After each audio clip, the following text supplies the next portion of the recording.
The diner fell silent, not with a bang, but with a crack. The fragile sound of a young woman's voice breaking under pressure. The kind that made everyone freeze, even before they understood why it was just after dusk. The kind of hour when neon lights buzzed louder than conversation, and tired people pretended not to see what made them uncomfortable. The roadside diner had been noisy moments earlier, forks clinking, coffee sloshing, laughter spilling from a booth near the back. But when the waitress's hands began to shake and her breath hitched mid-sentence, something invisible rippled through the room. I share new life stories here every day, and I would really appreciate it if you hit subscribe and liked my video. Now, let's jump back into my story. I'm sure you love it. If you keep listening till the end, she stood trapped between the counter and a row of metal stools, her tray trembling as three men in worn leather jackets closed in around her. They smelled of smoke and cheap alcohol, their laughter low and cruel, whispered just for her. One leaned too close, his grin stretching wide as he murmured something that made her flinch. Another blocked her escape, tapping the counter as if this were all a game. Write in the comments and tell me which part of the world you're watching this story from. I'm really interested to see how far this story has traveled. Please, stop, she whispered, her voice barely audible over the hum of the refrigerator. Her fingers slipped. Coffee sloshed over the rim of the cup and burned her wrist, but she barely noticed. Fear drowned out everything else. When she tried to step back, one of them grabbed her arm too tight, fingers digging in, and laughed louder when she gasped. They were enjoying this, enjoying the fear in her eyes, enjoying the power. To them, this diner was nothing. Just another forgotten stop along a lonely highway. No rules, no consequences, no one who mattered. They didn't notice the silence spreading like a held breath, didn't see the elderly couple stiffen in their booth, didn't see the cook stop mid-motion behind the grill, and they certainly didn't notice the man seated alone near the window. He looked ordinary, plain clothes, no visible weapons, no dramatic posture. He sat perfectly still, his coffee cup resting loosely in his hand. But his eyes never left the scene unfolding at the counter. They were calm, focused, calculating. Beside him lay a German shepherd. The dog hadn't moved, hadn't made a sound. Its body was relaxed but ready, ears alert, eyes locked on the men with an intensity that felt ancient, instinctive. It wasn't aggression. It was awareness. The waitress's breath hitched again as one of the men leaned closer, his voice dropping into something darker. Tears welled in her eyes. She cried out, not loudly, not dramatically, just enough. That was the moment everything changed. One of the men shoved her forward, snarling something cruel under his breath, and the man by the window stood up. Not fast, not slow, deliberately, as if time itself had decided to pause and watch. He set his coffee cup down gently, the porcelain clicking softly against the saucer. The sound carried in the unnatural quiet. Let her go, now. His voice was calm, low, but it carried across the diner with an authority that made even the jukebox seem to hush. Heads turned. The men spun around, annoyance flashing across their faces. They laughed at first. A regular guy. No uniform, no badge. Just a man and a dog. Then they looked into his eyes. Something shifted. The German shepherd rose smoothly to its feet beside him, muscles tightening, ears forward. It didn't bark, didn't growl. It simply watched, radiating a warning older than words. One of the men scoffed, but his laugh came out thin. He stepped closer, reaching into his jacket. The world changed in less than a second. The man moved with terrifying precision, a blur of motion, controlled and exact. The attacker's arm was twisted away before the knife could clear fabric. A hard impact sent him crashing onto a table, cups exploding into shards as screams finally erupted around the room. The dog lunged, not wildly, not viciously. It pinned the second man to the floor with sheer force and dominance, teeth bared inches from skin. A silent command, "Don't move." The third man turned to run. He froze. The German Shepherd snapped its jaws inches from his face. Eyes locked onto his, daring him to make one wrong move. The diner was no longer a place of laughter or food. It was a place of shock, of disbelief, of silence so heavy it pressed against the walls. The man restrained the last attacker with effortless control, his breathing steady, his expression unchanged. Only when it was over did he reach into his jacket and flash his identification briefly. Former Navy SEAL.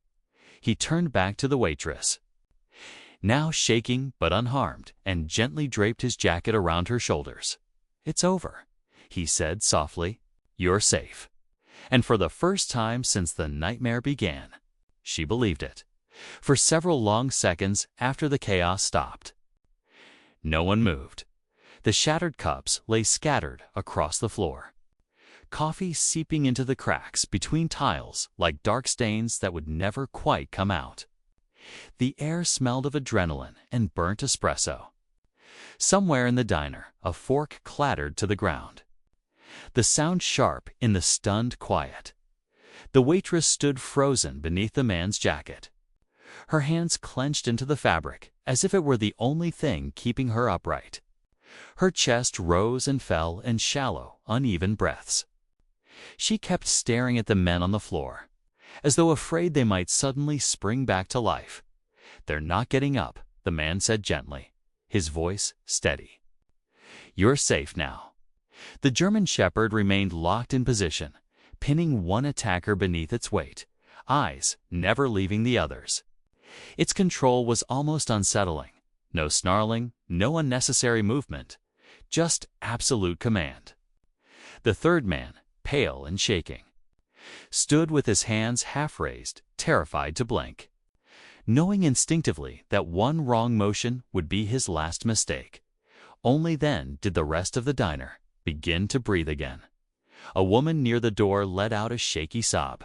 Someone whispered, "Oh my God." The cook finally moved, stepping back from the grill, grease spatula dangling loosely in his hand. No one reached for their phones. No one shouted for help. They were all watching the man and his dog, trying to process what they had just witnessed.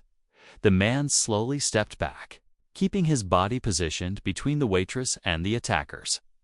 He lowered himself just enough to meet the dog's eye and gave a single, quiet command. The German Shepherd eased its weight slightly, never breaking focus. The third attacker swallowed hard.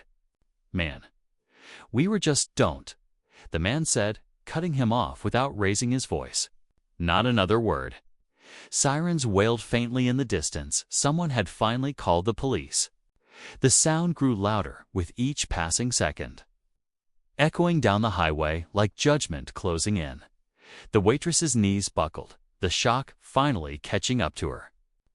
The man caught her before she fell, guiding her gently into a chair behind the counter. He crouched in front of her, keeping his movements slow, non-threatening. "Can you look at me?" he asked. She nodded faintly, tears streaking down her face. "Good. You did nothing wrong," he said. "Nothing. What they did, that's on them." Her lip trembled as she whispered, "I thought no one was going to help." He didn't answer right away. His jaw tightened just slightly, the only crack in his calm. "Someone always helps," he said quietly. "Sometimes they're just waiting." The sirens screeched to a stop outside. Red and blue lights flashed through the diner windows, painting the walls in frantic color. Doors burst open as officers rushed in, weapons drawn, eyes wide as they took in the scene. "Police, don't move." The man raised his hands calmly, stepping away from the attackers. The German Shepherd instantly shifted back to his side, sitting at attention as if nothing extraordinary had happened. The officers stared at the men on the floor, at the dog, at the shattered tables, then at him. "It's handled," the man said evenly. He reached into his jacket again and flashed his identification. Just long enough, everything changed. "Yes, sir," one officer said quickly, lowering his weapon. "We'll take it from here." The gangsters were hauled to their feet, their earlier confidence replaced with humiliation and terror. One winced as cuffs snapped shut around his wrists. Another avoided eye contact with everyone, especially the dog. The third kept glancing back over his shoulder, as if expecting teeth to sink into him at any second. The waitress watched them go, still shaking, but standing now. One of the officers wrapped a blanket around her shoulders. She nodded her thanks, but her eyes followed the man and his dog as they moved back toward their booth. "You saved my life," she said suddenly. He paused. "Turned back." "No," he replied. "I stopped something that should never have started." She searched his face, trying to understand the quiet strength there. "Why were you here?" A faint, almost sad smile touched his lips. "Just passing through." He sat back down by the window. The German Shepherd lay at his feet, finally relaxing, tail thumping once against the floor. Outside, the police cars pulled away, carrying the broken remains of the night with them. The diner slowly returned to life. Voices hushed, movements careful, as if everyone feared disturbing something sacred. People stole glances toward the booth, whispering among themselves, replaying the moment over and over in their minds. They had come here for coffee and comfort. Instead, they had witnessed justice, and none of them would ever forget the silent guardian who had been watching all along. The diner never fully returned to what it had been before, even as plates were cleared and fresh coffee was poured.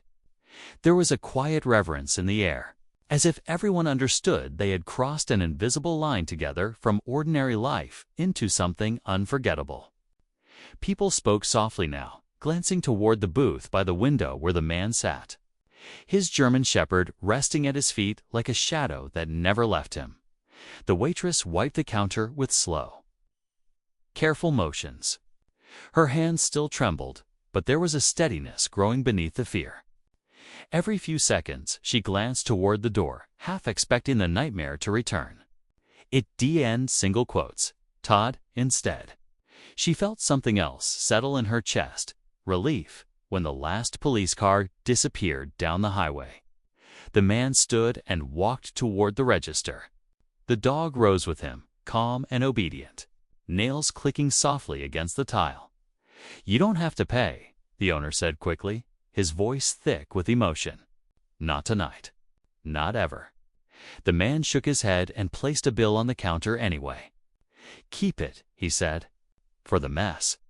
The owner tried to argue, but one look at the man's eyes told him it was pointless. The waitress stepped forward. For a moment, she didn't know what to say. No words felt big enough. Finally, she managed, "I won't forget this." The man met her gaze. "You shouldn't have to remember it," he replied gently. "But you'll remember that you survived."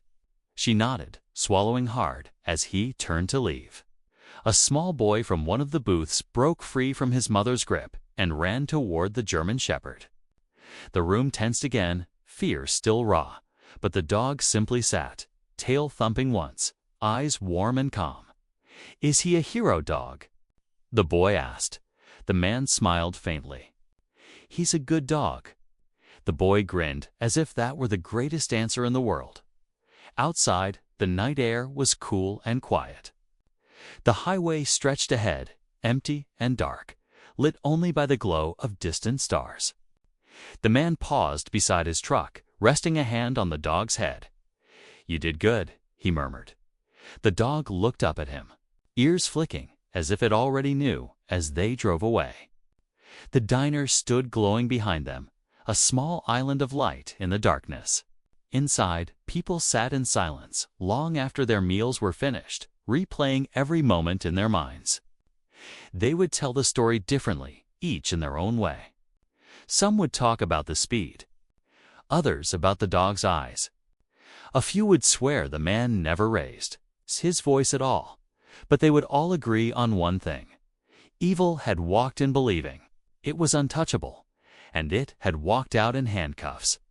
Miles down the road, the man stopped at a rest area and stepped out beneath the open sky. The dog followed, sitting beside him as he stared into the distance. For a long moment, he said nothing. He had seen places far worse than a roadside diner. He had seen fear in many forms. But it was always the same: loud bullies, quiet victims, and too many people hoping someone else would intervene. Tonight, someone had. He wasn't a hero. He never thought of himself that way.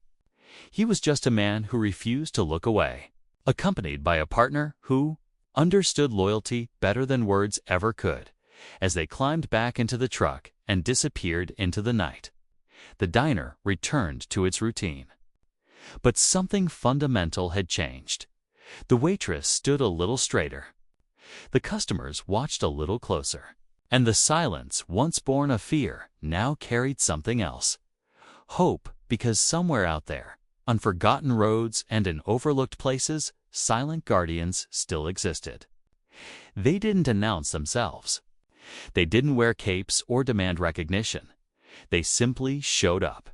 And when they did, the world became a little safer, not forever, but long enough to remind everyone that courage, when it matters most, is never loud. Thanks for watching till end. Please like and subscribe my channel. I will be very thankful to you.